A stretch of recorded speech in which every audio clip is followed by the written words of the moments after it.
Good evening, ladies and gentlemen. I'd like to call to order the Clayton County Board of Education work session on November 18th, 2019.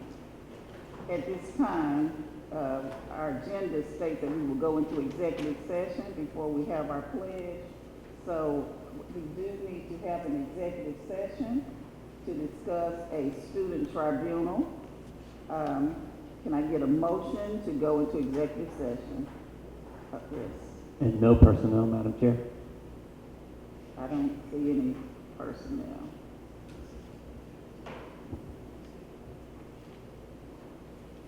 Just student tribunal. Okay. Ms. Baker. So moved. Thank you, Ms. Baker. Do I have a second? Ms. Williams. I'll second. Okay, it has been moved and properly seconded that we go into executive session. Please vote your pleasure. All right. And it is 7-0. We're going into executive session. We'll try to be out as quickly as possible. Thank you.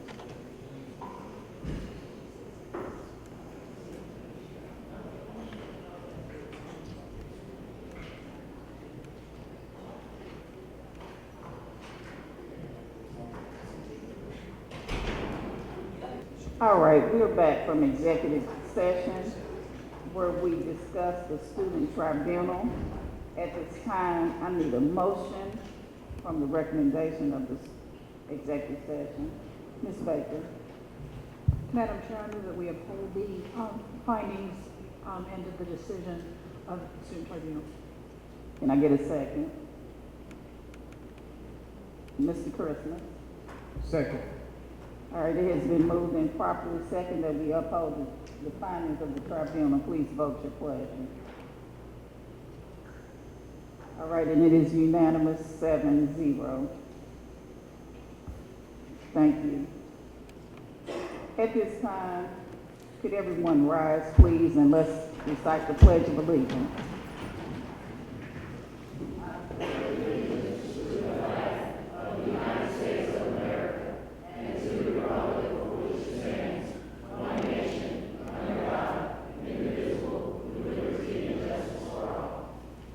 Thank you.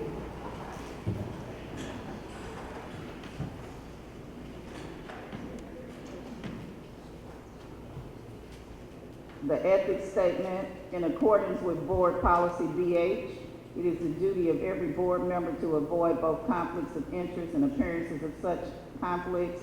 Does any board member have any known conflict of interest or appearance of such conflict with respect to any matter scheduled to come before the board at this meeting or appearing on our proposed agenda? If so, please identify the conflict or appearance of conflict and refrain from participation in the matter involved. At this time, we will adopt the agenda. Can I get a motion to adopt the agenda? Ms. Bowles. Madam Chair, before we adopt the agenda, I would love to request a moment of silence from everyone here for two recent tragedies. One, today we lost a student at Lovejoy High School, a 10th grade scholar by the name of Tariqi Barr Jr. And I'd like to take a moment of silence to acknowledge him and pray for his family. And I'd also like to take a moment of silence to acknowledge all the victims of the school shooting in Santa Clarita, California. So if you'd join me for a moment, thank you.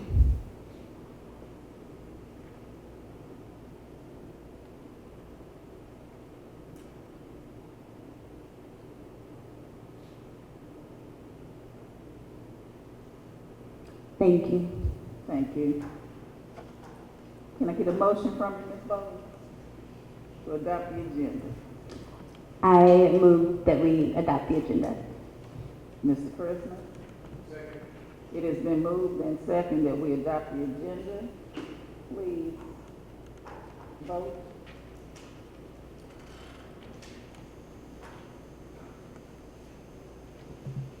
Mr. Christmas? Continue to vote. All right, 7-0. Thank you. All All right, on the agenda at this time, we would recognize any public officials, and no one signed in. Are there any public officials that are in the audience? If so, please stand and let me recognize you. All right, okay. Oh, Mr. Cobb, this is one, I want you all to stand back up, Mr. Cobb. This is the new council member elect from the city of Riverdale. That's my city. Thanks for joining us. All right. Okay, at this time, we are going to address the proposed agenda from the superintendent and the chair. I'll turn it over to you, Dr. Beasley. Thank you, Madam Chair, Vice Chair, members of the board. We'd like to begin with business services. Ms. Benton will come and we'll just flow through those items.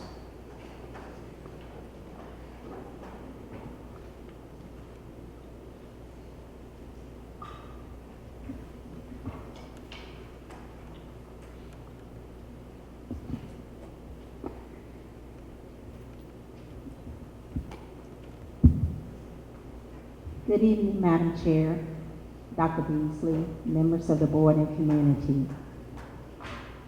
This evening, the board has been presented with the purchasing report for October 2019. In the purchasing report, you have Report A, Report B, and Report C. Report A and B are for informational purposes only. Report C requires the board approval. They are items over $50,000. In the purchasing report, we have 22 vendors included on report A, B, and C. And of the 22 vendors, we have 2 vendors that have self-identified as either local, small, minority, or women-owned business. Are there any questions? Just hold on a minute, Ms. Benton. I need to, actually, Ms. Baker has a question. Ms. Baker, yeah. Okay, go ahead, Ms. Baker. On A1, for the paper and plastics, are we talking about school trays, lunch trays? Is that what we're talking about, or are we talking about? Yes, Okay, for, it is found 6,000 nutrition, yes. okay, but for $2.3 million, and plastic goes nowhere, and we're getting more and more of that, have we found one that will break down, or should we not be using dishwashers? I mean, we have trays. We've had them for years. And, the good old-fashioned trays that we all grew up with. And over the years, I've heard reasons why we can't fix the dishwashers are broken. But when you're putting out that much money, and then you're going to pay somebody to haul it away, and it's going into a landfill where it's not going to break down, should we be looking at alternatives? So I'm not really sure if, how many vendors were looked at. Let me see. Deborah? Oh, is Ms. Hamilton here? Clearly she's not. Yeah, I'm not sure though if I'm not sure you're not really worried about vendors, aren't we more? I think we're worried about trays. Why don't we use trays anymore?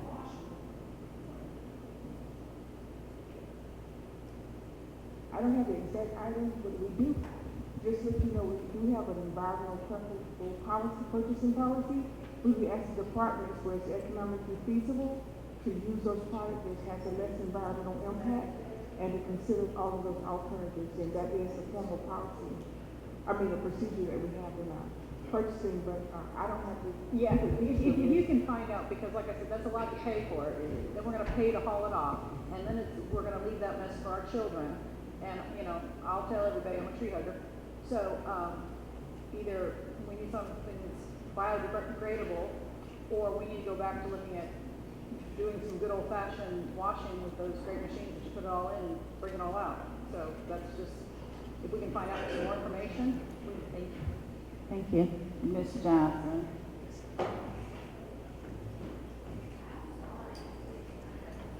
Oh, you don't want to ask the question? Okay. Okay, Ms. Bowles. I want to start by thanking you for reporting how many of the vendors are small, local, Black, minority, or veteran owned. So 2 is progress. And I echo the sentiments of Ms. Baker. My question about this bid, once again, it says renewal, and we're learning about this process. But because this was a contract renewal, that implies that this is $2.3 million again on a renewal. And I'd love to know if this renewal was ever posted as an RFP or RFQ, or if it was automatically renewed without the opportunity for other vendors to apply and perhaps give a lower bid. We have that information. We'll provide it as an update to the board. Deborah, are you prepared to share? Or I mean, you know the answer. Talking to the mic so we can hear you, please. Thank you. This was an invitation to bid. It was advertised and bidders responded to it. It did have the renewal terms, but it was competitively bid. Were there other applicants in addition to Dade Paper and Bag? Yes. Do you know if those other applicants had a lower or higher? I'm sure you have an entire rubric you use, but did it go through that same evaluation, or was this renewal an automatic renewal? Were those other bids It's not an considered? automatic renewal, but the renewal was built in unless the vendor has poor performance, and we always get make sure that we have a satisfactory performance before we issue the renewal.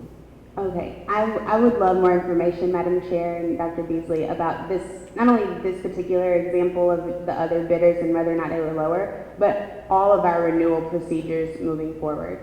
We can do that, and when we look at how many renewal terms we will issue in a contract, we look at the market. The pricing changes on some commodities, and we try to capture the low cost for an extended period. For those that are more volatile, we make a shorter number of renewals available. But we can get you a write-up. Thank you. Mrs. Straker, Yeah, with that report that you're gonna send us, can you send us some type of itemization of exactly the quantity of items that are involved in this 2.3 million? Okay, great, thank you. is that it, Mr. Straker? Yes. Mr. Christie? I'm asking, if it says renewal, how is it not automatic if it's a renewal? I mean, you're saying that it wasn't automatic. They didn't automatically get the bid, they bidded on it so how would you call it a renewal? Deborah, you want to answer the question? Yeah. And maybe I'm not. Did you hear the question? Maybe I'm not being clear. If they had to bid on this particular item again, why would we automatically call it a renewal? Talking to the mic so we can hear you, please. Thank you.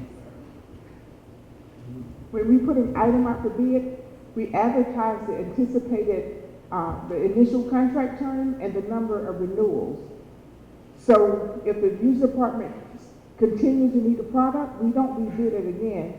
We just check to make sure that the services were provided according to specifications, and we bring it back to you to approve the renewal term. I think what Okay. she's saying, I think where the confusion here is that we're looking at it as renewing the contract with that company. What you're saying is that you're renewing the contract of having paper products. That's what you're saying, right? Yes, we don't Not do a that new particular contract. company, okay. And my concern here, but I guess I should have known this for some time. I'm not concerned about the company or anything like that. I think I'm more concerned about the practice, in that I think it seems that we are no longer using trays at our schools. I know that when I worked in the school district, and it has been some time, that, we would use trays and utensils, but then maybe like on a Friday or certain days of the week, we just might not use the trays, and so we would have the products. But I guess what we probably need to find out from Ms. Hamilton, has it just now become a practice that we're just not using any trays or utensils, that everything is just strictly going to paper products. And actually, these are probably not paper products, they're probably more styrofoam or whatever. And I think that we, as Ms. Baker is stating, I think we probably need to kind of look at being more conscious of you know, the ecology and all of that type of stuff of our environment, you know, because if we're teaching children that in our science classes every day, I think we need to practice what we're preaching. So if you all could find out if we just totally gone away from not even using materials that we wash every day, that would be nice. Okay. And we will provide you a list of what is actually on the bid also. Okay, well, you know, the bid is gonna be the bid either way, but you know, that's good. But I'm right now, I'm a little bit, that's, you know, my concern, but the other board members have others. So thank you for any additional information that you can provide with us. Thank you. Okay, thank you. Okay, so are we going page by page? That was just A. So are we doing B No, other questions? Are there other questions? for This A? was- All right. So, A, B, or C? Oh, okay. Do we have any other questions? Okay. No questions. We're moving on to actually, you should have another page or maybe the monthly contract. So we do have monthly contracts that are over 50,000 that requires the board approval. Are there any questions? Yes, I would like before we have more questions, something that we probably should have added to the agenda, but it is actually on here. Could we have Chief Traywood come up, please, and give us some information about the safety and security item that's on the contract? Good evening, Madam Chair, board members, Dr. Beasley, and community. Yes, ma'am. Oh, I want you to give us some information, please, sir. Specifically about Centegix, the crisis alert system. Yes. Mm-hmm. Okay, we are looking at purchasing the crisis alert system that would give our teachers, specifically our teachers, but the administrators, a tool to report crises on campus. And in light of, like Ms. Bowles mentioned, you know, last week we just had an active shooter situation. And one of the things that the students mentioned, I don't know if you saw the CNN report or you heard, but the information that was disseminated was that the district and the teachers and the administration didn't take active shooters seriously. So when they were practicing drills, instead of actually practicing the drills and following the processes as they were designed, they were doing class work, so on and so forth. So they didn't know what to do in the event of a crisis. I guess because the community was more affluent, I don't know, but they just thought that they might be immune to an active shooter. But like I always say, it's not if, it's when. And if we're going to have one, we need to give our staff, administrators, and teachers the tools to respond so that our students know what to do. And this is a phenomenal system that allows that. And I think the most important piece with this system is that it does not bog down the network because it works independent. But it does provide the teacher with a device that's going to be on their ID lanyards so that they can click the button and then they can immediately notify an administrator of a crisis. Now, I know we focus our attention on active shooters, but they can also notify the administrator if you have an injured student in class, if you have a class disruption like a fight, so on and so forth. So that way we can get resources there. But again, a valuable piece to this crisis system is the active shooter piece, because it automatically, instantly gives them the opportunity to get the administrators involved, and then it gives you meaningful ways in which you can identify that there's a crisis. One, it's audible. Secondly, it also has beacons so that you can see and you can have the color codes. And we're going one step further with Dr. Simpson and Dr. Smith. We're creating a video. We are looking at training the students, because what we don't want is we don't want to start practicing and teaching our students what to do, but cause a chaos. So we're going systematically to first identify and teach our students what lockdowns are. We want to show them the right way and the wrong way. And we want to inform them of the fact that if you start to notify your parents, that's going to create a bottleneck and it's going to just make it harder for us to respond to neutralize the shooter. So I think we have a holistic approach to the way that we want to approach active shooter here in the county, not just with the crisis intervention system, but we're looking at Gaggle. Gaggle monitors the social media, and you know we've had some situations where we've had suicides. And we also have Raptor. Raptor gives us the reunification piece so that the teachers have an additional tool so that they know what their class rosters look like and they can track their students. So I think the district's moving forward, and I think we have some innovative approaches to keep our students safe. I can't say we're going to say that no one will get injured, but we do want to minimize the risk. All right. Okay, don't sit down. I want to ask you a few more questions, but let me I see Ms. Baker's like first. I was just going to ask on that. I mean, I love the idea that a teacher can do that because, I mean, it could be a student down, a teacher, a heart attack. I mean, that's happened over the years. But what is a safety measure so that it's not accidentally bumped? I mean, we don't want to put everybody on lockdown and scared to death by a false alarm. I mean, if they have a false alarm and not have protection, don't get me wrong, but is there a way to, is it a double push, a hard push, or something like that? Yes, ma'am. You have to be intentional, and you have to, for an active shooter situation, it has to be repetitive, 3 or more. For an incident, you hit it, and then, of course, that alerts us to send a resource to the class to determine what that situation may or may not be. But for the really serious one, like the active shooter, where it automatically activates the beacon, it's intentional.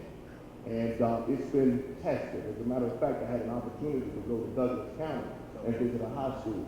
And I was really, really impressed. Not just with the system. Like I said, the system's phenomenal. I think what impressed me the most is that the students knew what to do. And I think the direction we're going in with the mindset of training our students, preparing and having drills. You know, a lot of districts are scared to have drills because they feel that they might be inviting something. But I think our approach, we think the more prepared or the better prepared we are, the more lives we can save. Mr. Straker. Yeah, Chief, just wanted to commend you for the forward thinking. I think this is definitely a great use of technology and getting ahead of the type of things that we hear about in the media now. Ms.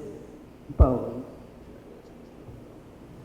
So I did a public policy fellowship recently and for state legislation, and this was one of the topics that I was able to do a lot of research on.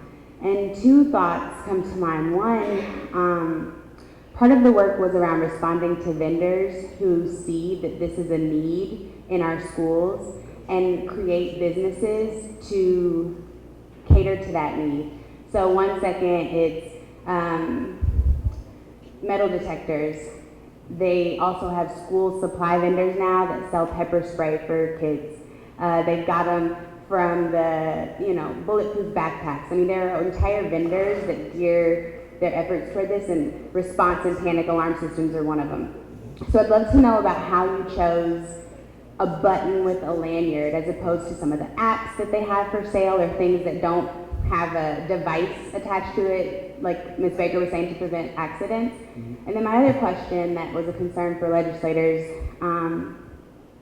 this is actually an enhanced version of school to prison pipeline in some ways, right? In this particular aspect, we're talking about active shooters, and we're talking about making sure that students are prepared and trained, and I'm very excited about that. I think you're right.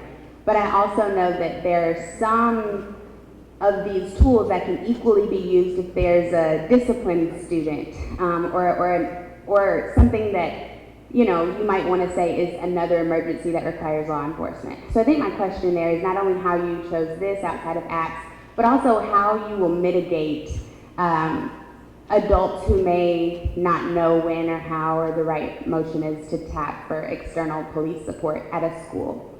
Well, let's let's go and address your first question. Why send teachers? Well, I've been looking into alert systems for the last 18 months, probably 2 years. And the challenge has been, one, accessibility for the teachers, not just the administrators, but the teachers. And we haven't had tools that would afford the teachers the opportunity. Secondly, you don't want to use an app, because in our schools, as you know, sometimes your cell phones don't work in schools. So if you're using an app, you won't have the ability to use that. So that was one that would totally eliminate that. Thirdly, most importantly, people like Rod in the IT department, if you put one thing on their network that's going to slow it down, he's going to choke me out. So I didn't want that to happen. So I needed a system that, one, that was responsive for the teachers, not just the administrators. Two, it wouldn't tie down the network. And three, it provided a response so that the teachers were empowered. And that's what this does. Now, your second one, when you speak of pipeline in prison, this doesn't impact pipeline in prison. If you know me and know how I feel, I don't believe in criminalizing our children.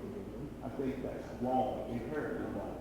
But what this does is, it just gets a response to the classroom more expeditious. And that's what we're trying to do without tying down the network and still giving the principal the opportunity to make a decision on where we need to go with that process. So I think we'll still use common sense applications when it comes to discipline, but this is just another tool in the tool set for the team. You're welcome. Ms. Johnson? Chief, I don't know if this is feasible or if anybody would be interested, but would it be possible for the board to take a field trip and go to Douglas County to see how this system actually works? I would love to say that. We're having a meeting tomorrow, and I'm sure they would really enjoy you coming out to see how it works, and most importantly, observing the children, the students. We can discuss that tomorrow and make it happen. I'm sure Mr. Walker can provide us with a bus or some transportation to get there. Well, now that might not be fun on the school bus. Okay, well, we'll get the police cars to get it there. Thank you. Anyway, do you have any other questions? Okay, Chief, I like the idea. I saw the information from Douglas County. Mr. Straker and I actually met the person, the vendor, when we were at the Great Cities Council Conference. So what I like about it is the fact that I know Ms. Bose mentioned the app, but to me, the app would be tied to a computer. What I like is, I want to make sure that I have this correct. The person actually is going to have like a lanyard. Yes. And it's clipped to, so it's really like anywhere you're walking in the building, you actually have access to help. So that is what I like about it, and the fact that sometimes it might not even be tied to an active shooter. It just might be that, you could have a kid that had an asthma attack or something in the classroom, and you can press the button to get help. But one thing that I did, since Ms. Bowles had done the moment of silent reflection for the Santa Clarita School District, one thing that struck me with that situation is that I believe it was a student that was shot, and she ended up coming into the classroom, and the teacher ended up having to administer aid to that child. But she had a kit in her room, and they said, I believe in that school, that everybody had one in their classroom. And I was just thinking too, it's just so much stuff when we're talking about safety for our children that we need to be looking at.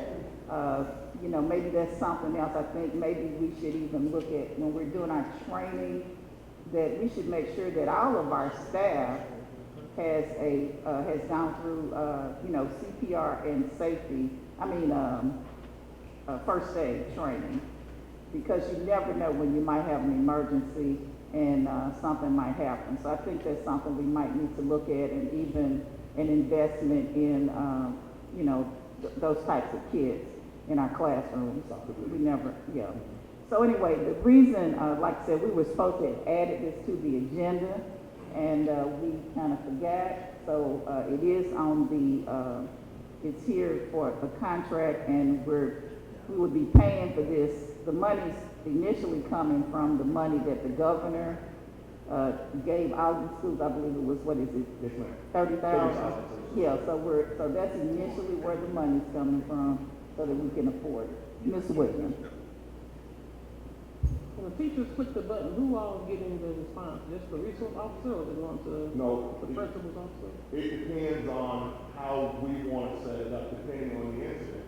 So, for example, for an injured person, that would probably just be administration and SRO. For an active shooter, the superintendent, you all will be alerted, and municipalities, anyone in the community being should have access to that.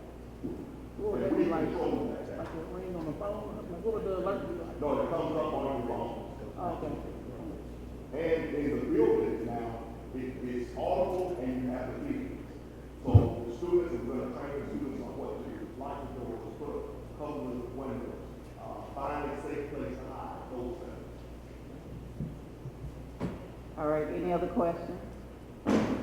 All right, do we have any other questions regarding the contract part of the financial report?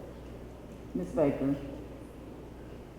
Yes, ma'am. On the information systems for desktops and laptops, is that a multi-year or is that a per year cost? So I believe this is a per year cost. This is refresh, but Rod can come up and explain more.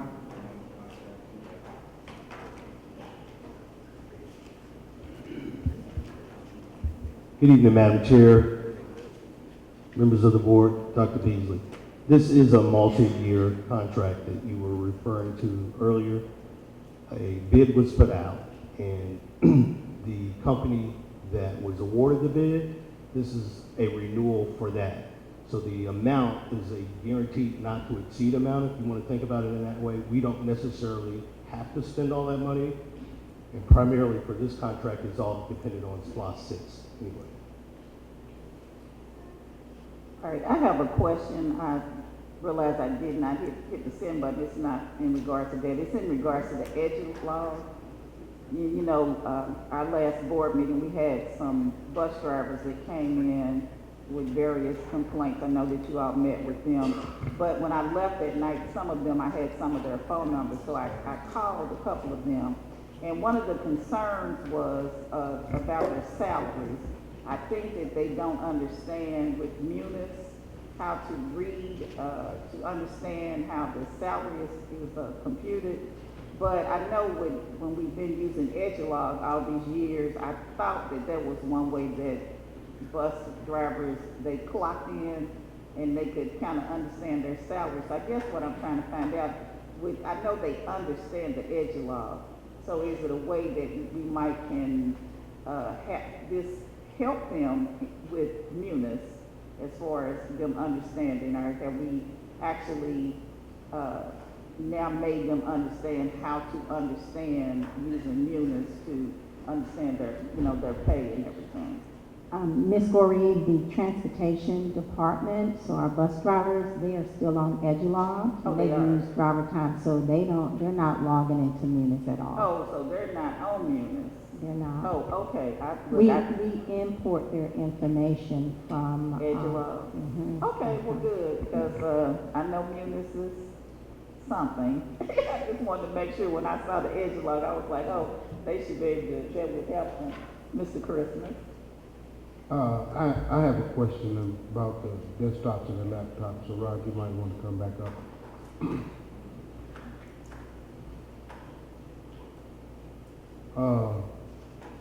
We say first renewal, what is that? This is the second renewal. Have we, Maybe a second renewal. It's a second year renewal. it's a second year renewal, That is correct. it doesn't say it here. Would this be a part of those Chromebooks and the other things we were buying that cost us $17 million? This is separate for primarily teacher refresh and admin refresh. So This is not a part of the Chromebook purchases that we've made in the past. We've made those purchases off a similar contract, but we used another contract at the time. So when we're ready to do more Chromebook purchases, they'll primarily come out of SPLOST 6, but it may not be a part of it. Have we used this vendor before? Yes, sir. And this is the same vendor used to issue out laptops for teachers, is what you're telling me? That is correct. And we're gonna spend $4.5 million. It's a not to exceed amount. So what would, not to exceed, what does that mean? What does that mean? It means we won't go over that. I kind of figured that, but, I mean, what do we look like, what does it look like we're projected to spend? Right now, I think we're estimating around $3.5 million for the teacher laptop refresh and maybe around $1 million for the admin refresh. And that would be board members' laptops. So in essence, we're gonna spend the $4.5 million. Still an estimate, though. Okay. Isn't this, I think this is what we normally spend, correct? Yeah, that's, because we're doing it for all of the employees? All of the employees? All teachers. Yeah, okay. Are there any other questions? All right. Thank you. The next financial report is, our financial report. And this is our general fund comparison slide. As the board is aware that we began the year with $66 million in our fund balance. As of the end of October, our fund balance was $43.3 million. The next slide basically shows our revenue for August, September, and October. And as the board can see, we are tracking compared to FY19 actual and also to our FY20 budget. We're tracking to budget. In addition to our revenues, you can see our actual expenditures. Again, for August, September, and October, we are tracking to budget. Are there any questions about the financial report? I don't see any lights. The next financial report is the SPLOST report for October. The board can see about $4.1 million for the month of October. Also included in your package is the balance sheet report for SPLOST. Are there any questions? I don't see any. The next item on the agenda for tonight is just a continuation of a conversation that we were having on Saturday regarding compensation. And so, as the board is aware, we presented the board with an analysis, with the compensation update, what the goals from the achievements in phase 1. And then we also provided an update with the work that we have been working on over the last several months. Mr. Turk provided for the board an analysis of our teachers' scale, and that's T4, T5, T6, and T7. And also, as the board is aware, there was a comparison to all of the surrounding districts that kind of touch our county.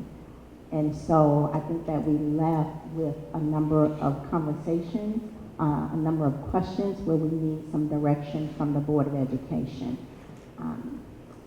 Mr. Turk presented the board with a number of scenarios. Obviously, it's all about what we want to do in this district.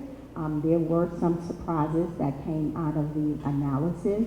And so the question is, do we want to lead in the market in terms of recruiting and retaining talent? What's going to be our overall strategy as it relates to compensation?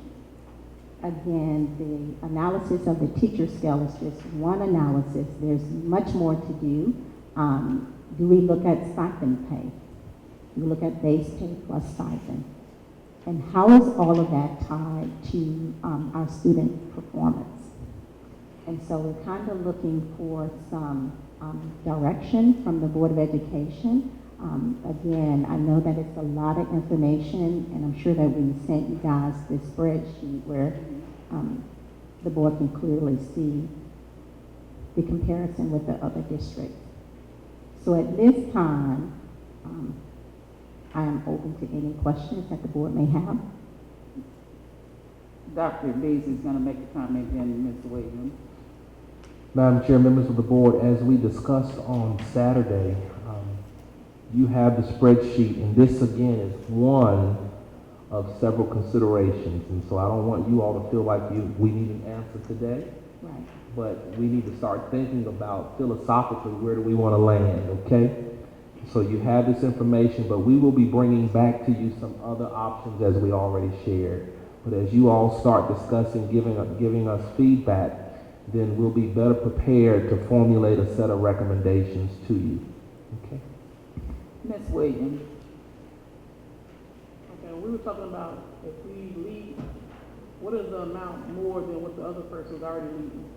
Like say the cab is in the lead now for the pay for the first year? How much more are y'all estimating for us to be in the lead? Is it like $1 over or like I'm not enough? So no, it would be more than $1 over. So if do you have a copy of the spreadsheet, Yes, Ms. I'm looking Williams? at it. So on the spreadsheet, at the bottom of the spreadsheet, we have an analysis of the total cost of what it would cost per scale. So if you scroll all the way down on the spreadsheet, you'll see the cost. For example, on the T4 scale, to lead,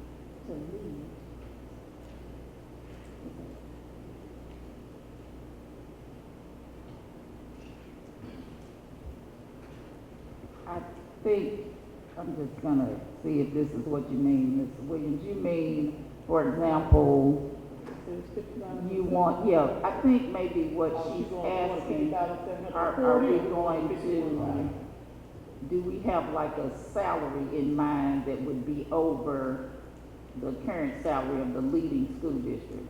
Say, for example, just looking at, it looks like DeKalb has their salary is like $50,736.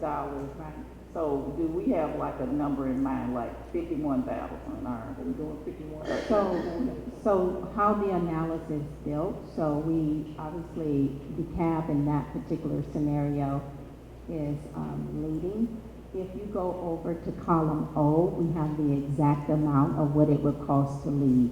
Then in addition to that, we added a 3% increase because just like we, as the Board of Education, is having this conversation, what does it take to lead in the market?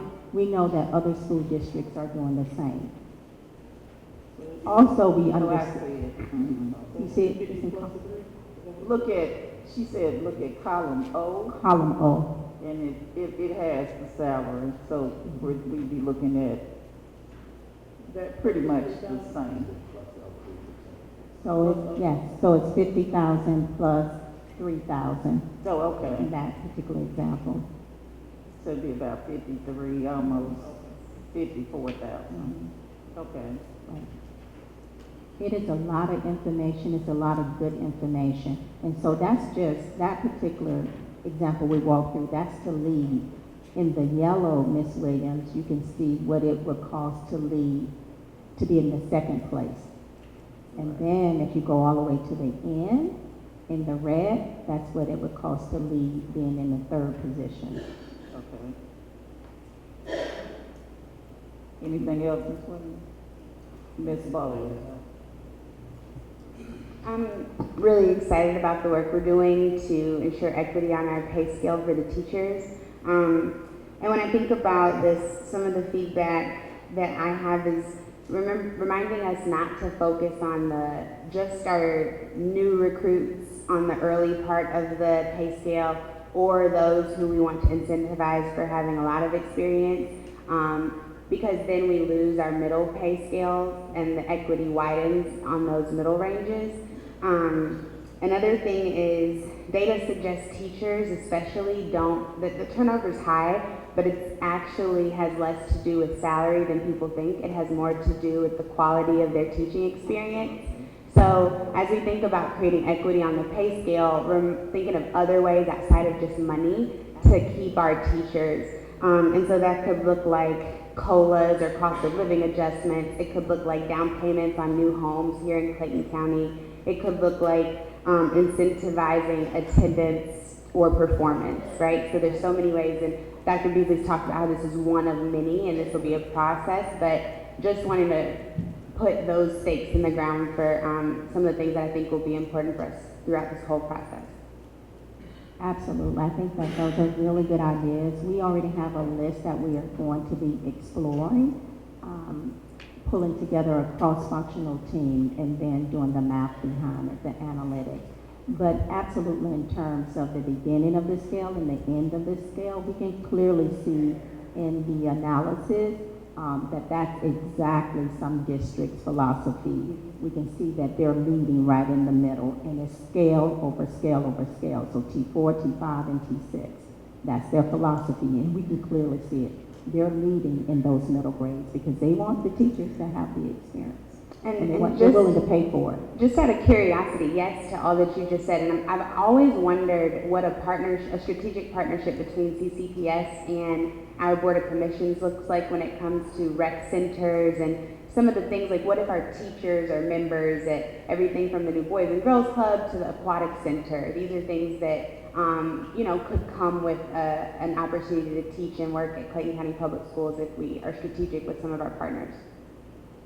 Absolutely, and I think that, at least I saw, because I was scanning the district's website, there are some opportunities and partnerships that are out there that's found under the HR tab. I mean, I'm sure there are many more that's probably not there, but there's some partnerships that are listed. In the past, when Dr. Hendricks was the chief of HR there, and I think he would be a valuable resource.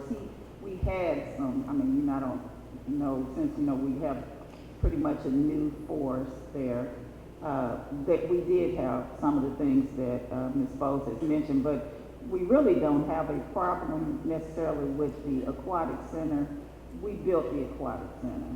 The school district built it, so it's not like that we couldn't have a conversation with them about having our teachers get some type of reduction or whatever for swimming lessons or whatever, because as it stands right now, I don't think we're charged for that, because that was the whole purpose of us commingling funds. Some things that I would like for us to look at, because the reason I wanted to continue this, I was hoping to get input from all of the board members, actually for us to just go back and think about the information that was presented to us on Saturday, for us to look at. I can already say I am in favor of us trying to have possibly the highest salary at the beginning, and I don't mind having it also at the end, but some things that I would like to look at, because we do have a high turnover, I wish that we could offer some additional incentives for some of our senior teachers to tackle, like Dr. Beasley mentioned on Saturday, and I remember Dr. Colbert mentioned, we were talking about students being able to read, and one of the problems that we have is when we have new teachers come in, that's an area where people really don't feel comfortable. I know myself, when my job was abolished, I ended up being an EIP teacher, and I was with children that I was never even taught phonics. I had no business being in the kindergarten class, nor the first grade class, but I was in there for almost half a year just praying to the Lord, please somebody get me out of here, get me out of here. So it would be nice if we could have some of our senior teachers to maybe get additional salary stipends or whatever to move and take those type jobs. Or even we have some teachers like right now that are in the little cream of the crop schools. I'm gonna just pick on Stillwell and Elite Scholars. Maybe we could get some of those experts to move to a school that has a low CCRPI score and teach. I know, like in Fulton County, for example, the incentive that they offer for teachers, they offer them $15,000, the ones that are on the north end of the county, to teach on the south end of the county. That's a nice incentive, to get people to do. And I would suggest that one group of people that we could use right now if you want to really have a team or just start off with an audience of teachers to get their idea. We're getting ready to have our Teacher of the Year program. Each of our teachers from each of our respective schools could be the ambassadors for, you know, there might be one group you want to meet with to just let them give some input on things that they would like to see. But I'm very impressed with, you know, however it turns out, because as Ms. Bowles said, it's not always about money. There are other things that, you know, attract a person to a job. But, you know, I'm just glad for the conversation and just want to know, do we have any other board members that want to put in input? And if you don't want to do it tonight, this is really like homework. It's something for us to think about, because we will start working on the budget, and this is a priority. This is the time, that yes. you know, compensation, and also not to exclude other members of the district, because another area that I know that we need to look at is with the safety department. We need SROs that have comparable salaries to our police officers that are in the metro area. Do we have any other people that want to? I just want to add, I think it's important, if you notice on the, if you have your spreadsheet open, look at the T5 scale. That's the master's level and higher. Notice the district that has green from year 5 all the way to year 26. Do you see that? That's a philosophy that says that other districts may train them up, but we'll pay them more if they have a master's degree or higher once they get that initial experience. And so I didn't want us to overlook that, because that is clearly a strategy that you will only put in front of your students, or you would like to put in front of your students, people who have a master's degree or higher and who are experienced. They've gone through at least the first few years of teaching. And so that's something else that we should consider as well. And I do believe that our students here in Clayton County could benefit from those of us with master degrees and higher as well. Yeah, I also would like to throw in there too, I wish we could actually lower the number of years to max out. Now, I know we said something about, you know, some people, maybe they want to stay longer or whatever, but when you start teaching, you know, the golden number that most people try to make is the 30. So if we could get it down, you know, at least in the 30s, that might even help some of those people that are in the middle too. Because, you know, we know we like the money, but we do have a few people that we really kind of might need to push out the door a little bit. I hate to say it, but we have a few of those too. Ms. Baker. Just going back to our professional learning, what all do we offer our teachers to expand their education? Do we bring people in to help them with to get their masters and stuff like that? I know when we got Clayton State right around the corner, it takes time. So, Let's allow Dr. Wilson to share some of the collaboration that we currently have with Clayton State. you know, so what do we have, and then we'll know where we can possibly expand. And I really like the idea of just sitting down with the teachers and saying, what is it that you like? Because sometimes, for me, it used to be a chocolate bar on a Friday, you know, and that's not a lot. But for somebody to say thank you for your hard work goes a long way. People don't understand that, and you know, money's great. Don't get me wrong. You know, we all need to pay our bills. But a lot of times it's just saying, we really appreciate it. I know you had a hard day, you know, here's something on me. So.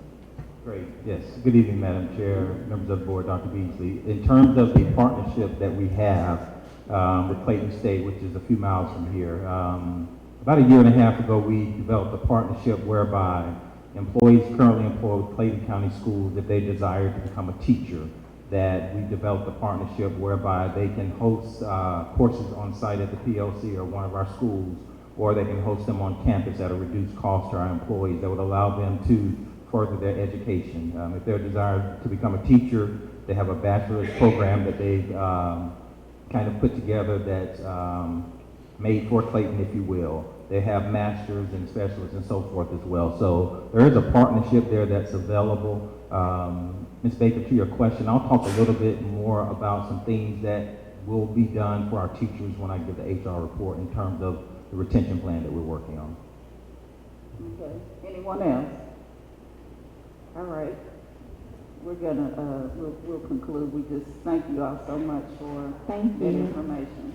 And send us, if you have any ideas, send it to us because it is budget season and we want to be able to do the analysis and capture as much as we can. Okay, Thank you. Next, we'll have construction and splosh, Ronnie Joseph.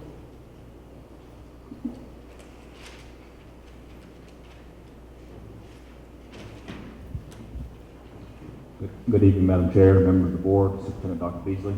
For the month of November, 2 payments were made, totaling $631,835.70. There were no change orders issued for this period. At this time, I can answer any questions the board may have about ongoing projects.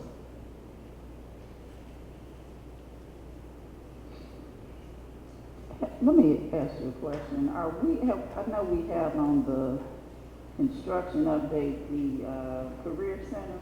Have we placed the bid yet for that? No, ma'am, that project is still currently under design. Okay. Ms. Baker? I drive by Jonesboro High School to see what's new and improved. I was trying to look on the website, I didn't see it, maybe I was in the wrong place. Do we take pictures throughout the construction process? Do we put up on the website so members of the community can see, you know, what's happening, that they can see the action being taken? I mean, I'm a junkie for construction, so I like to see the process. We do have aerial photos that we take every month. That portion of the website needs to be updated, and we'll do so.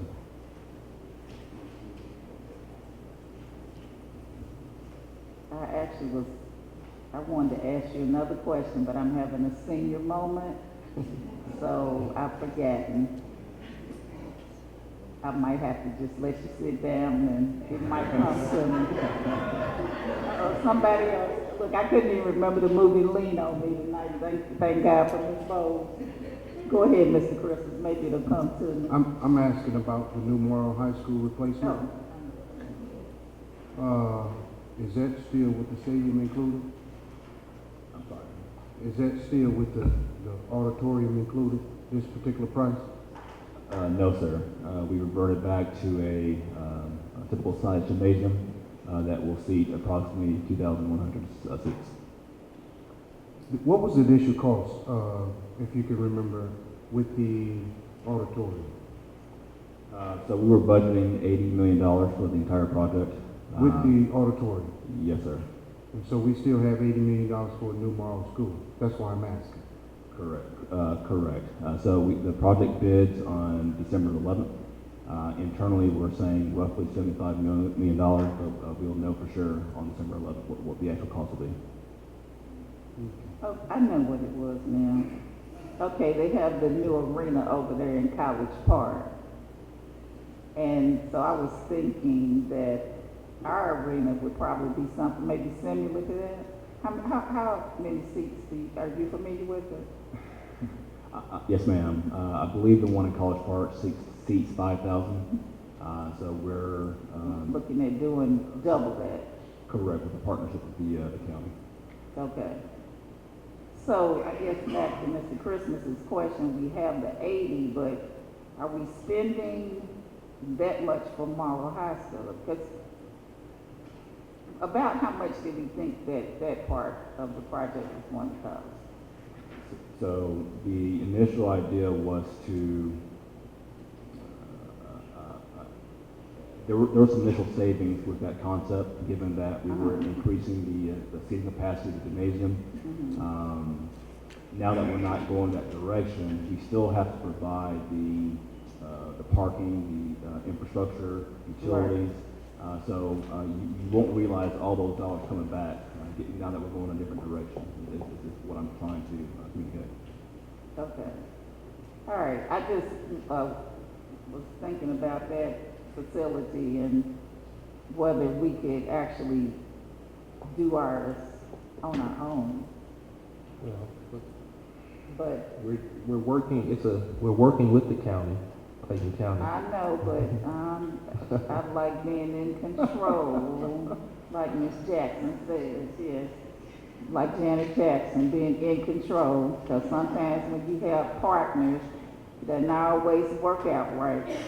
So can we look at, I know we're looking at partnership, but can we just look at it on our own as well? I mean, just look at it, just give us some. We can always look at it, Ms. Corey, but let's be very But it's honest. not possible. Remember, right now we're planning for a reduction in our SPLOST funds over 5 years of $60 million with the removal of Right. the aviation fuel. So we're trying to stretch the dollars, and we believe the partnerships are critical at this time. Right. Well, if you are some of these math teachers and, you know, y'all could give me some numbers, maybe if we started putting a little pool together, we could hit that lottery one night.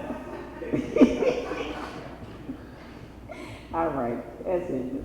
All right, thank you all. Okay. Oh, wait a minute, Ms. Williams, I'm sorry.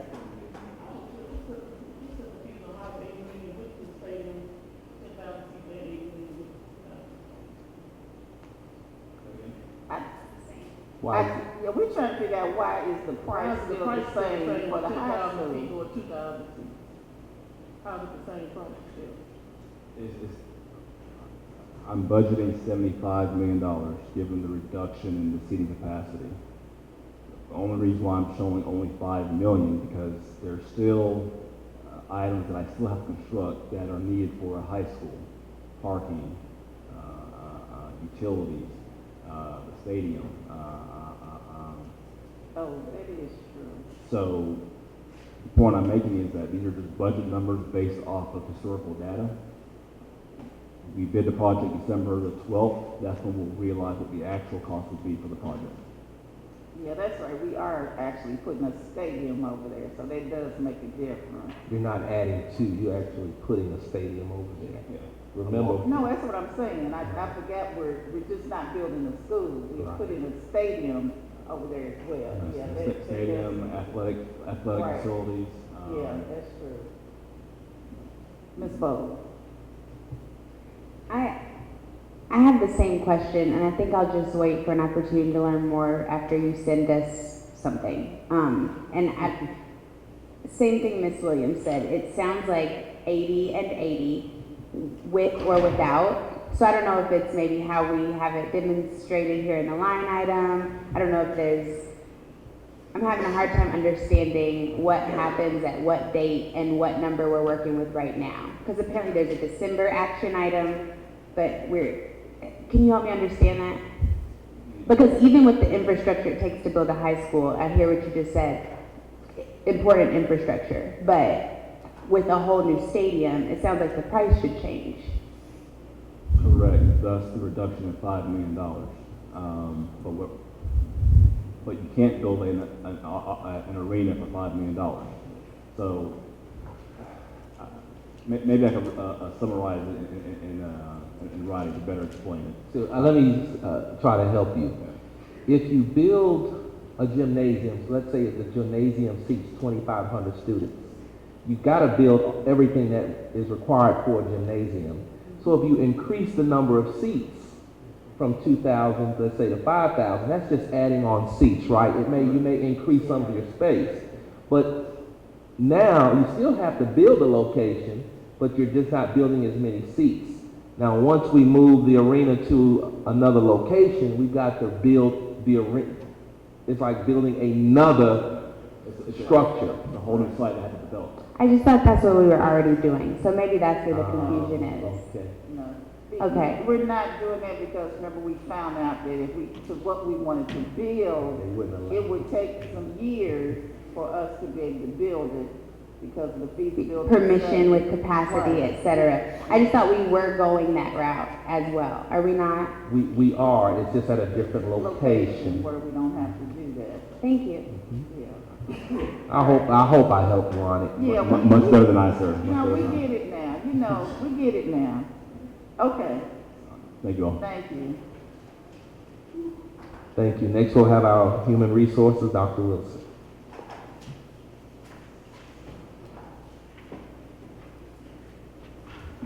Good evening again. The Human Resources Personnel Changes Report covers all personnel action from the period of October 16th through November 12th, 2019. I would like to remind the board that in the executive summary, it listed that there were some changes in how the report looked and the terminology in the report from AS400 to Munis. We're actually scheduled to meet tomorrow to see if there can be some programmatic changes to make the language the same as it was in AS400. So hopefully by the next report, we'll have that done. In terms of an update on vacancies, there are currently 149 teacher vacancies. Of those, there are about 55 that are special ed teachers. In terms of a fill rate, we're at about 95.5% staff.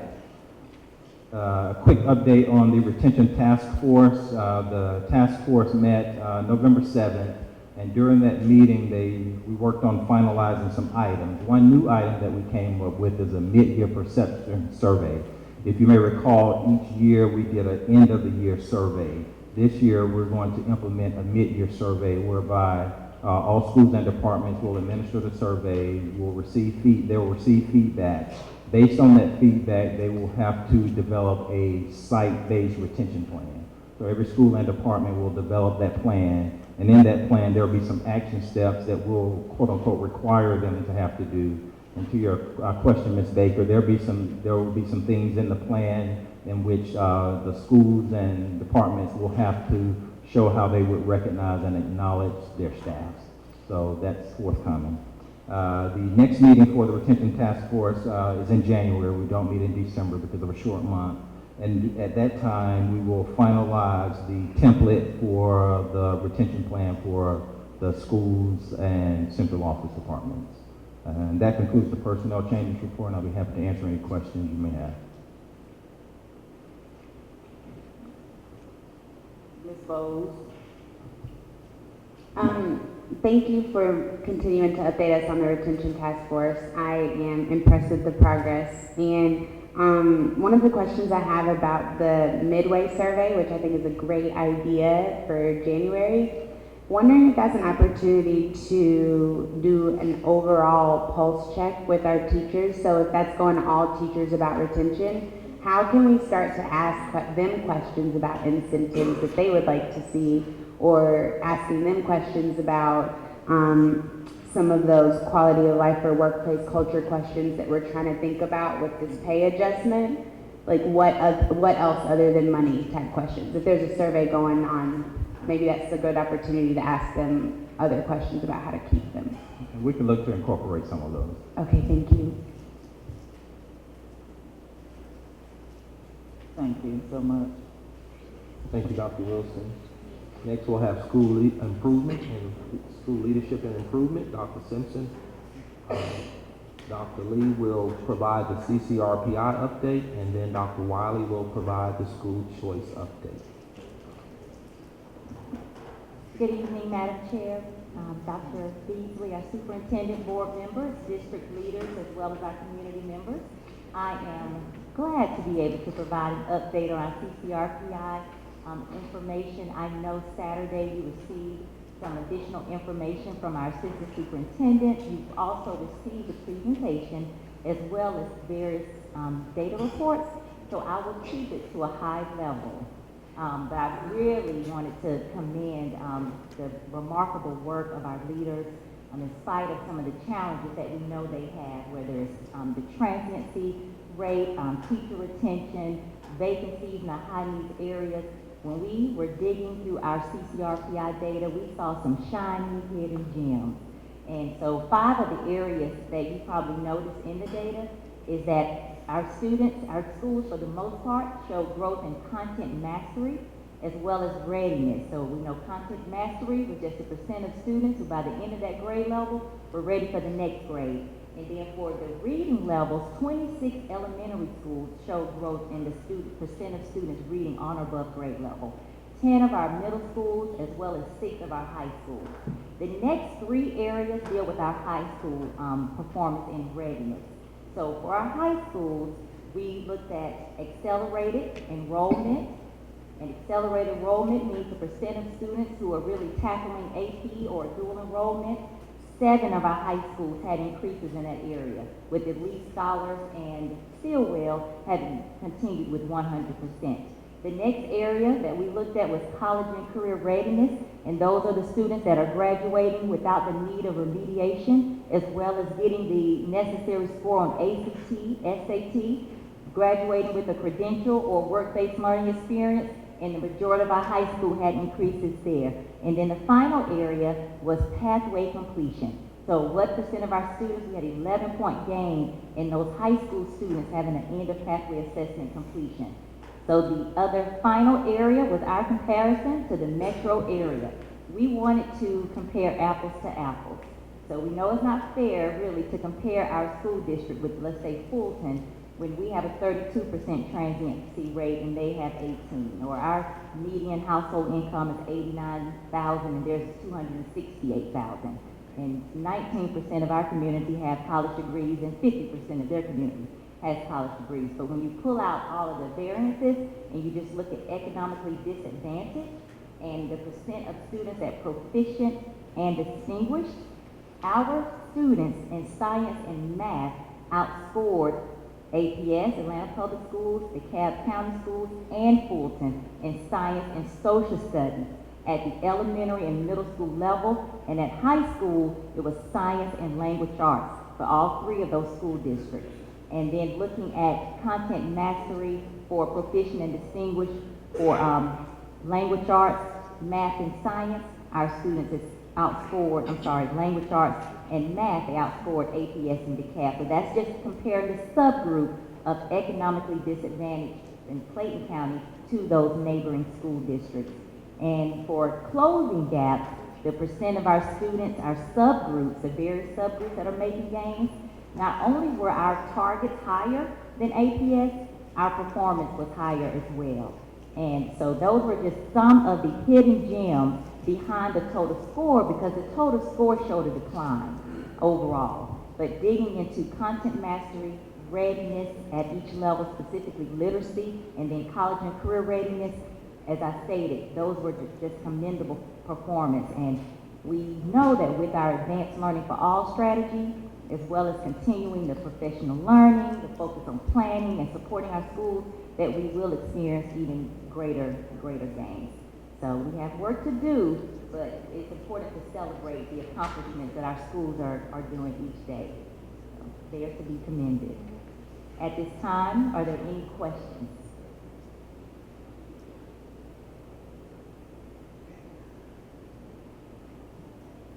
I just want to commend you for giving a great summary. You summed it up without us having to go through all those slides. And again, I want to commend Dr. Simpson and the area superintendent, because we did miss you, Dr. Lee, but it was good to see them get up and give us some information, because we never get to see what it is that they do. And I want to commend you all, give you a...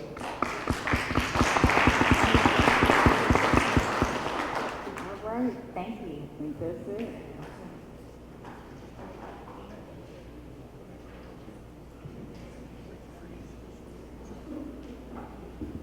Good evening, Madam Chair, members of the board, Superintendent Dr. Beasley. We are here tonight to talk to you and give you an update on school choice. I'm going to walk away from the podium because I would like for members from North Clayton High School and Forest Park High School to come and talk to you about what's going on in their schools for a few moments, and then I'll come back after them. Okay, thank you.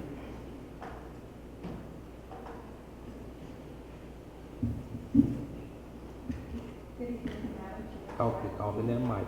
Tell us who you are. I'm Shavonna Whitaker, represent North Clayton High School. Excuse me. Good afternoon or good evening. Excuse me. Do I have control?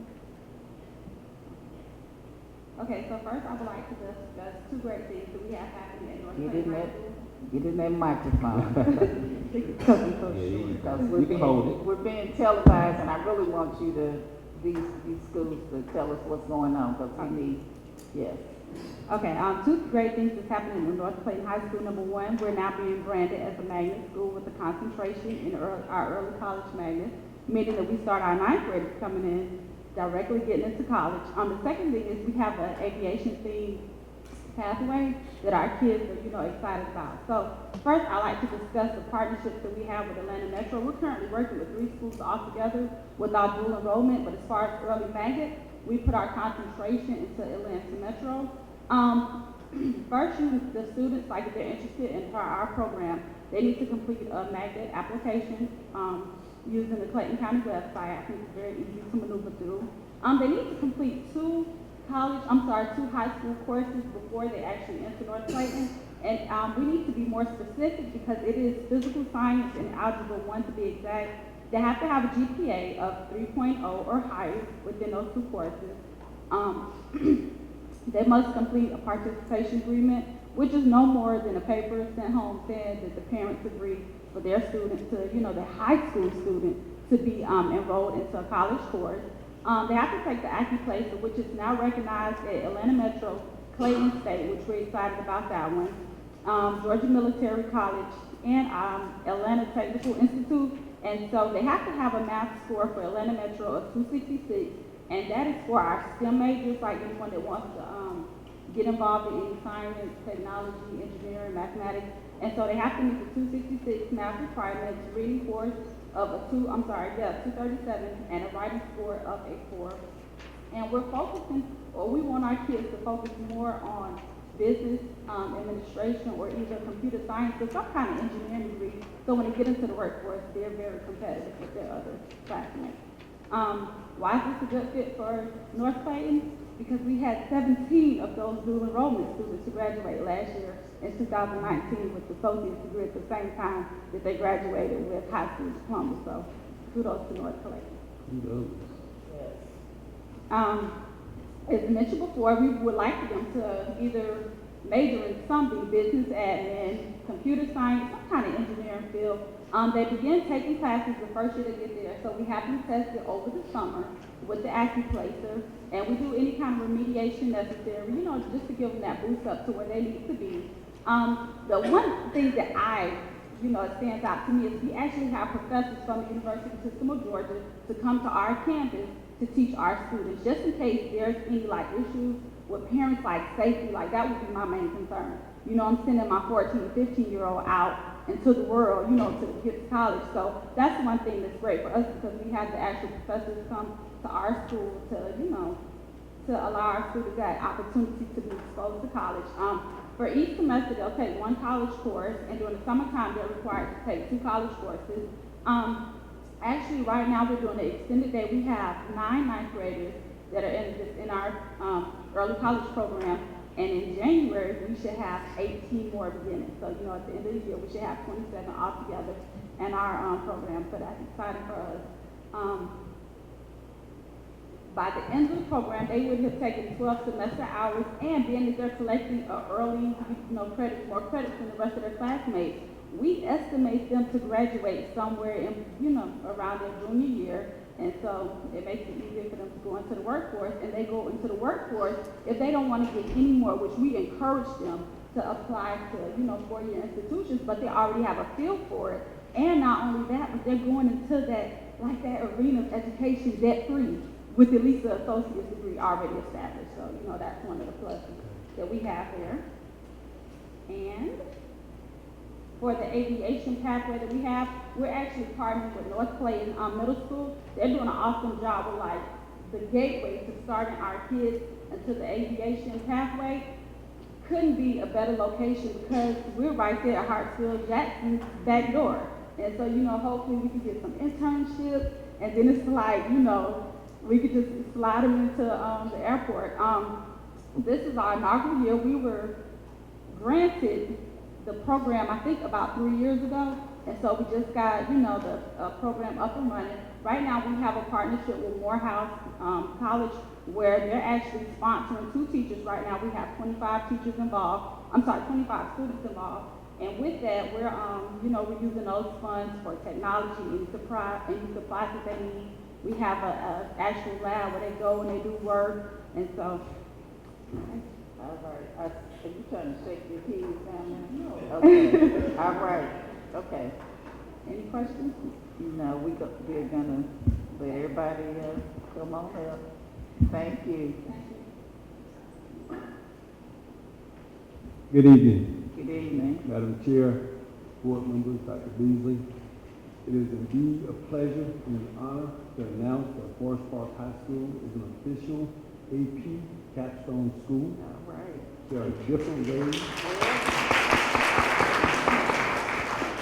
There are different ways that high school students can earn college credit, and the AP capstone diploma program is one of those ways. Our AP program has been strong over recent years, and we want to transform and give our kids a better opportunity to benefit from that college credit they can receive in that format. Dr. Nancy, one of our assistant principals, who actually crafted the application for our AP capstone, did a phenomenal job. And she's going to tell you more about some detail with respect to the courses and some of the benefits of the AP capstone program. Good evening. We are proud to say that we are now one of only 250 capstone schools, AP capstone schools nationwide. Our plan is a vertical articulation plan to retain students who would normally go to other magnet or choice schools. Our capstone program is 100% aligned with our Lindsay partnership and our district advanced learning initiative. The way that it works is that in order to gain an AP capstone diploma, a student would take 4 AP courses, receiving a qualifying score of 3 or higher, and then they would take AP seminar, getting a score of 3 or higher, and then they would take AP research, getting a score of 3 or higher, and that would earn them the AP capstone diploma seal. And we often ask ourselves why. And I know when my 2 children applied for college, I just want to know that you have attempted the most rigorous curriculum possible, and that does make a difference in the application. So the type of students that we're looking for are middle school students that have been awarded high school core credit. They're passionate about and they excel in a particular area of interest. They're dedicated to success in an intense academic environment. They're ambitious and they're driven to turn their ideas into reality. Resilient and they seek out challenges. Curious about the world and their role in society. Interested in bringing about positive change, and open-minded about the beliefs of others. And so as we think about our advanced learning course and our AP capstone diploma program, we're really training students with habits of mind and how to think and how to be successful in the world. In closing, one of the beauties of the AP seminar course and also the AP research course, it does not teach a particular content. It teaches kids how to enhance their research skills, their critical thinking skills, their collaboration skills, their presentation skills, things of that nature. And it's a fun course to start off that AP experience so kids can kind of progress, with respect to that rigor, from the AP seminar to the AP research. Very interesting concept, and we're looking forward to our kids being in this program. Any questions? We may ask after everybody comes up. Thank you. Now to briefly go through the rest of the presentation, because you know a lot of this, but I want to reiterate for our community. We do have 3 Cambridge schools, Elite Scholars Academy is 612, Suter Elementary, and then Arnold Elementary School. This is their first year as Cambridge schools. So for Elite Scholars, their current 7th grade students are beginning the program, and it is their goal that those 7th grade students will graduate not only with a Cambridge diploma seal, but an associate's degree and a high school diploma. With their strategic planning, the 8th grade students, because they are currently enrolled in Spanish 2, they do have some students in Spanish 2, they will be eligible for the Cambridge diploma seal as well. The courses the school has chosen, the school was able to choose what courses they wanted to offer in Cambridge, and you will see there's a plethora of courses, and if you're interested in the full list, I can send it to Dr. Beasley and he can disseminate as he see appropriate. Suda Elementary School and Arnold Elementary School, they are in their beginning stages with the training. We want to make sure that we implement this correctly, so we are really giving them some rigorous training throughout the year. So they will begin their real first cohort next August with K2 with the global perspectives, and then they will bring on 3-5. We chose art, media specialists, primary art and design, primary digital literacy, and primary music to implement, while the core teachers are working towards the global perspectives. Once the core teachers have implemented successfully with fidelity, then we will move into Cambridge Math, Cambridge Science, so forth and so on. The IB program, as you are aware, the candidacy phase will be at Lee Street Elementary right now and Jonesboro Middle School. Jonesboro High School has not begun its application phase because we are waiting for Jonesboro Middle School to complete their process, and then those students can matriculate to Jonesboro High School if they see fit. The candidacy phase must be at least 1 year.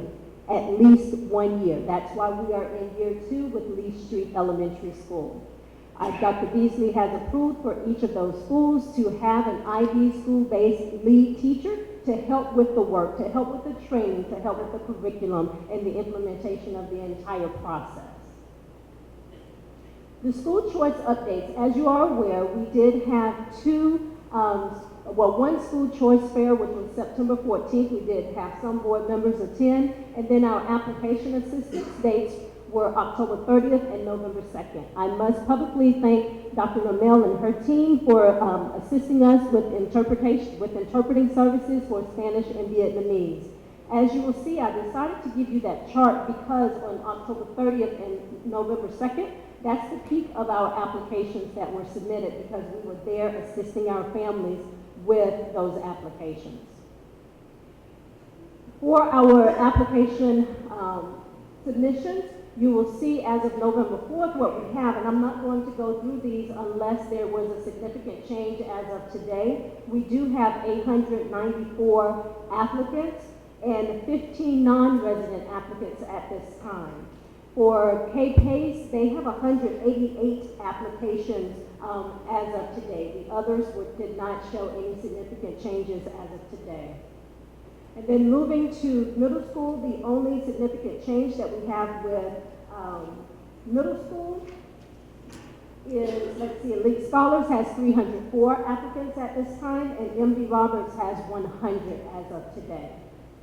And then for high school, the only significant change in high school is Martha Ellen Stillwell School of the Arts. They currently have 113 applicants at this time.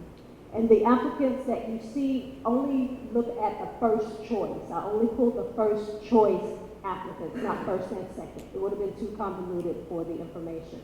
Our current timeline, and this is the last slide, the deadline is December 1st of this year. What I do every Friday, I send a reminder to all of those unsubmitted or non-submitted applications so that the parents will know you have, last week they had 17 days. So I sent an email saying you have 17 days before the application deadline. And communications is also putting the information out there weekly about the deadline coming up. So there are no excuses. We know the deadline and we're pushing it out so our parents understand the deadline is December 1st. The auditions and interviews for those schools that require that, those are in January and or February. Late applications were open in February or were on February 1st. The late applications will not go into the first lottery wave, okay? The first lottery wave are for those that submit their applications by December 1st. Parent notifications, we've given ourselves a deadline and we posted that deadline. The deadline for us to inform the parents is April 1st of next year. But we like to give it out as early as we can. Some will start being pushed out as early as the first week of March. But our deadline as a school system is April 1st to let all of the parents know one way or the other. Any questions at this time? I want to say that I'm just looking at these numbers, I'm disappointed with the applicants for the high schools, particularly at North Clayton. And I'm looking at North Clayton, Jonesboro, even Lovejoy. We've got to do tomorrow. And then I'm looking at Monday's Mill with a film and media magnet. And here we are in the state of Georgia with the film industry bringing us millions and millions of dollars. And these students don't even realize that if they received an associate's degree from a school, that they could come out making somewhere between $70,000 and $90,000 in the film industry. We are importing people from other states to do that. I'm glad that we're televising, because I'm tired of looking on the Nextdoor app and parents bashing our schools. When we have school choice, we are offering opportunities for our children to come and have a very educational experience, and we need parents to start applying.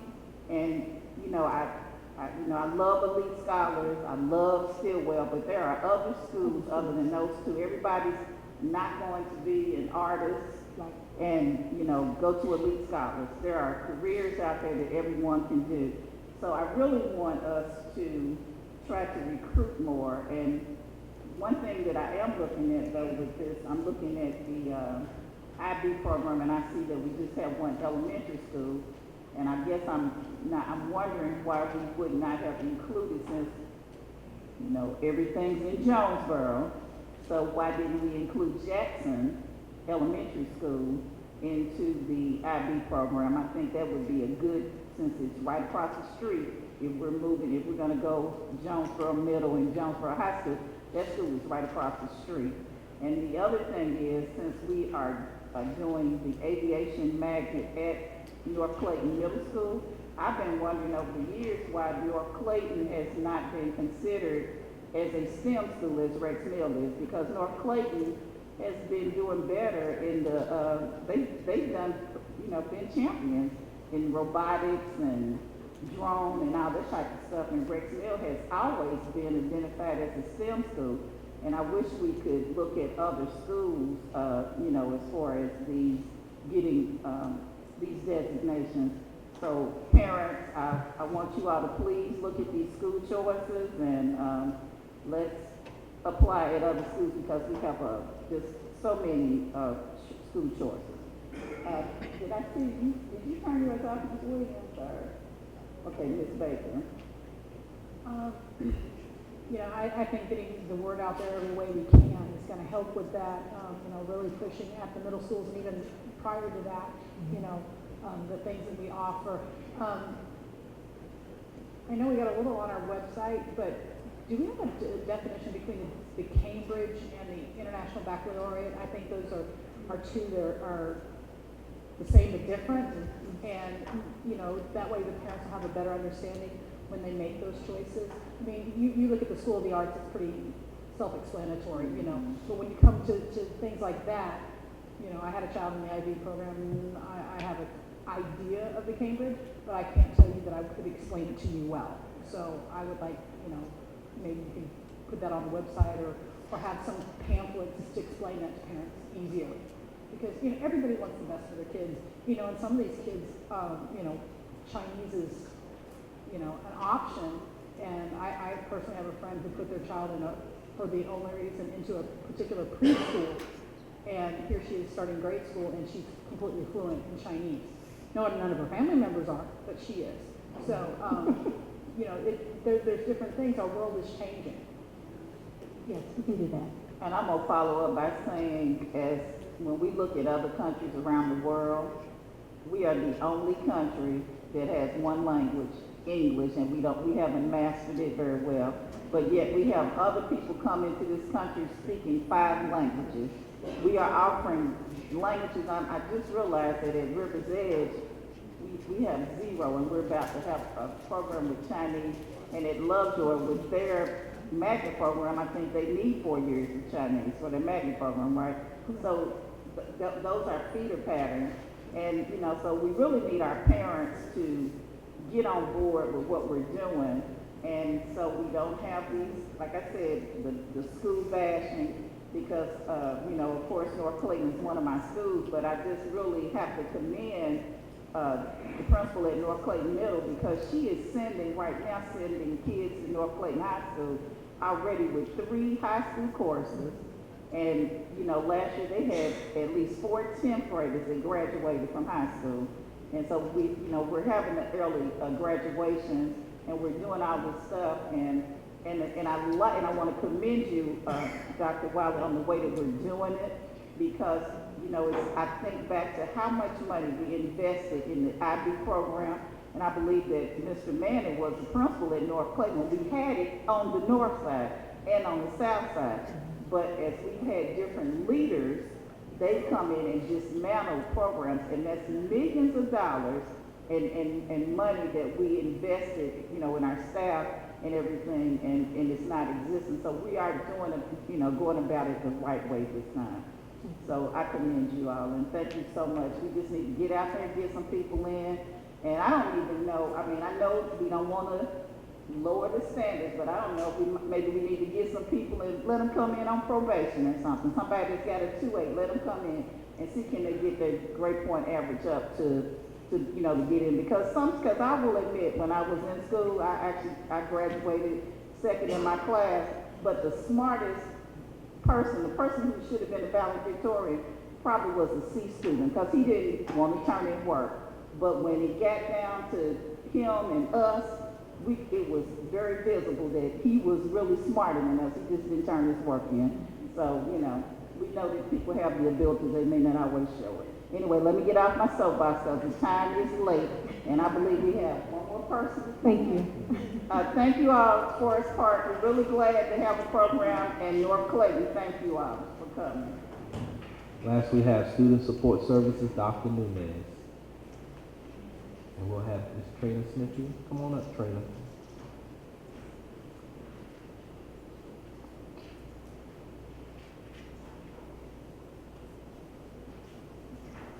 Good evening, Madam Chair, members of the board, Dr. Beasley, community. I'll be sad to get the honor of going last this evening. So I will give you highlights from our Department of Exceptional Students. We are working on our department performance objectives, and we have 5 areas that we are targeting. I know you guys have received the report, so I'll go through this very quickly so I can get everyone completed and see if you have any questions. Our 5 areas that we're targeting are academic growth, compliance, parent and community partnerships, our culture, and our professional learning. With academic achievement, I would like to highlight our graduation rate for students with disabilities. In Clayton County, we did meet our state target for 2018-19 for subgroup graduation for students with disabilities.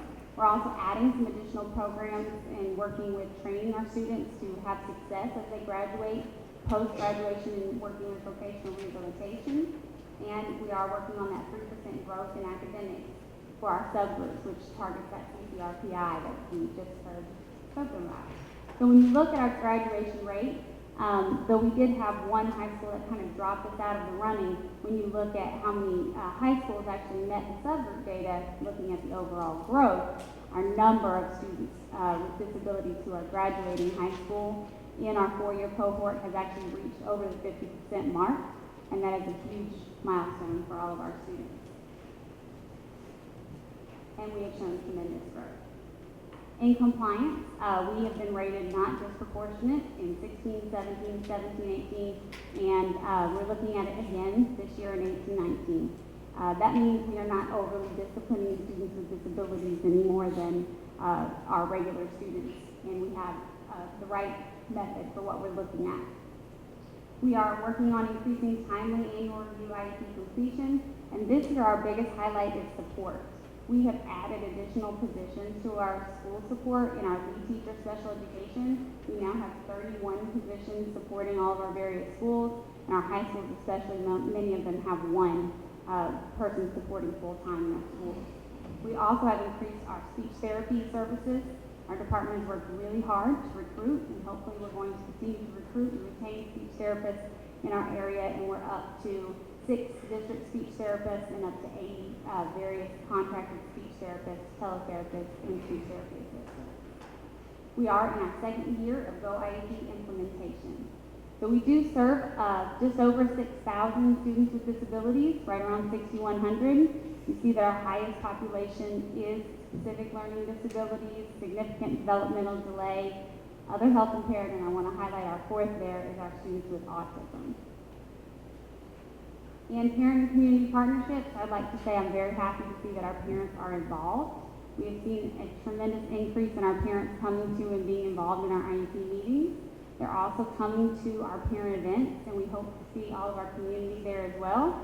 Community events, Parent Expo, we have an Exceptional Children's Week that we celebrate in March every year, and next month we'll have our Special Education Holiday Play, and we also participate in very special arts festival.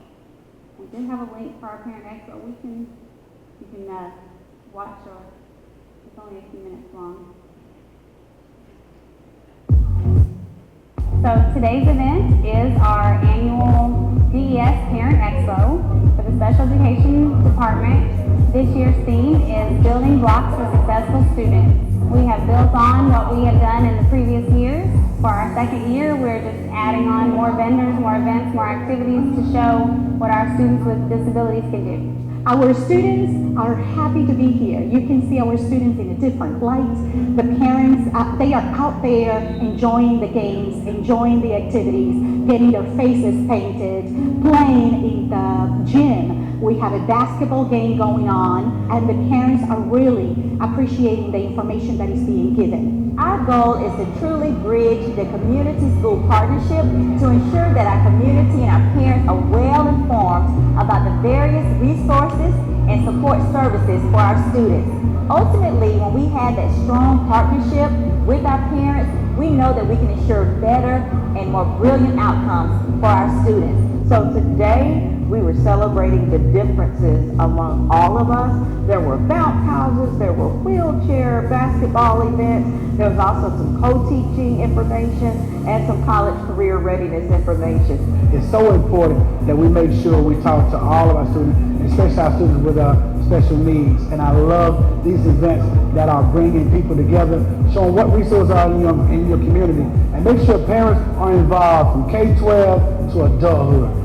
We would like parents and community to continue to be involved, to continue to be engaged with our students with exceptionalities. We want the community to support our children and to understand that students with their needs can be out there performing well, and it all depends on the type of support we provide for them. We want to reach out to the community and make sure that we have connections. So a lot of parents, family members don't realize or feel like they're connected to the activities, and whether it's in the district or the community, because of a disability, and that's unfortunate.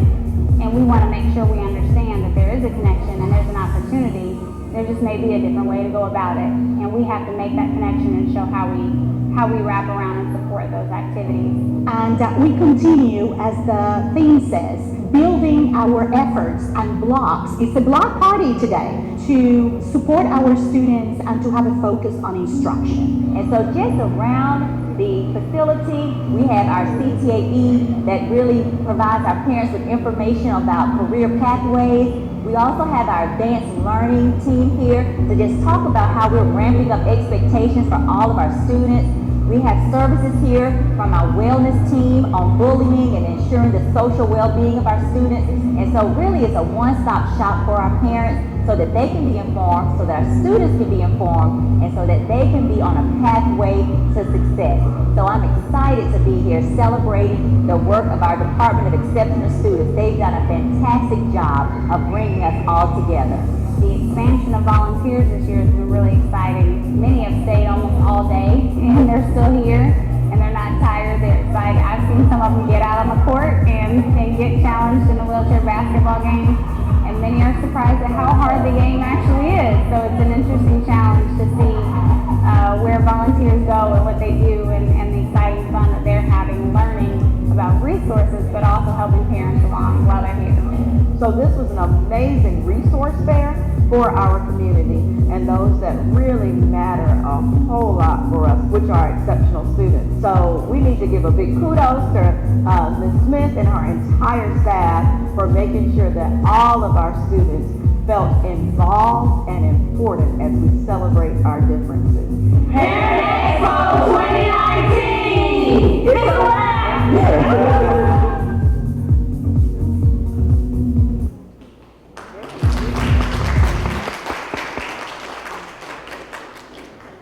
Now, for those of you who don't know, we do have wheelchair football, wheelchair basketball, and wheelchair handball. And the teams did mention they'd love to see the Board of Ed come out and challenge them as well. Well, I actually was getting a little jealous here because it looked like I saw somebody else up on that having a little bit too much airtime. I don't know how I missed that activity. First week of March. But I want to, yeah, I'm sorry, I missed that because it looked like it was around the corner at Riverdale High School. It was.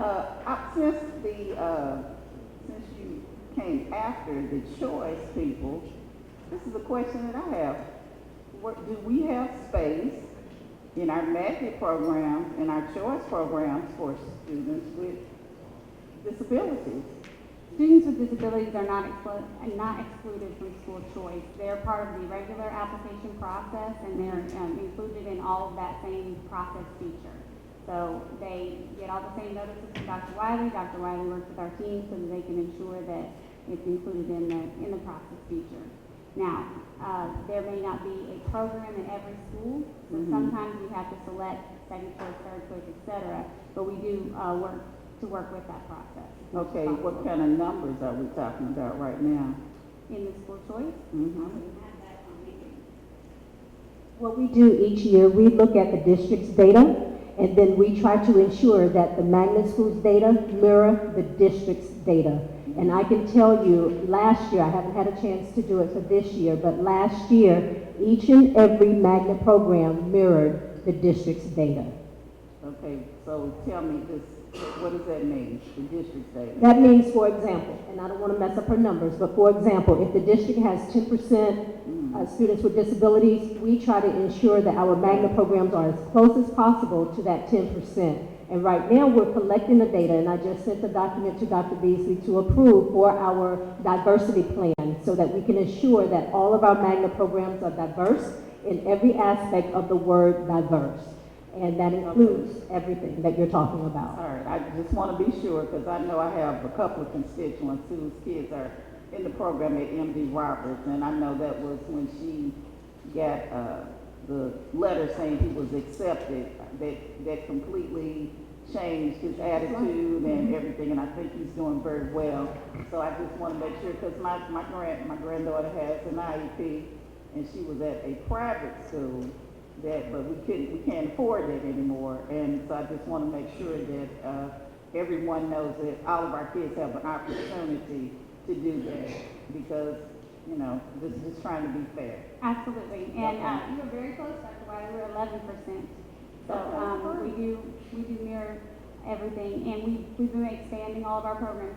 PACE was just established, so that program has been expanding, and as we select those numbers, I work with Dr. Wiley so we make sure that the program expands. Okay. So last, so we can finish up. We are on social media. You can find us on Facebook and Twitter. So as we do our events, you can find that information out there. We've created a new resource hub this year for our school staff and for our teachers and everything for training. They're really enjoying some of our new features. And we have a new hired parent liaison this year. We're looking for a second and are in the process of looking for that. So we look for a parent who has a connection to families with disabilities in order to facilitate that process. And last but not least, our professional learning area. As we're working on training, we've worked with principals, administrators, APs. We've been training on the fly. We just did a webinar today with our department chairperson. We're working with our professional learning department with our ESUPs that are working in special education. We are really trying to grow and foster this area for all of our teachers. And we look forward to continuing to work with everyone. Any questions? Seeing none, I don't think we see any. Thank you so much. All right, board members, we have one last item on the agenda for action, but before we do that, I want to remind everyone that's sitting here that Ms. Davis sent us information about trying to feed families. We have Thanksgiving coming up next week, and we would hope that, you know, if you can make some type of a donation or maybe adopt a family. If you all know of any families that need assistance, I know that the Douglas brothers, Mr. Harry Douglas, has reached out to us, and he's asked for names and everything, and I know that Ms. Dawkins sent us information for the event at the church, or I don't know why I can't recall. Morgan Burnett's event tomorrow. Yes.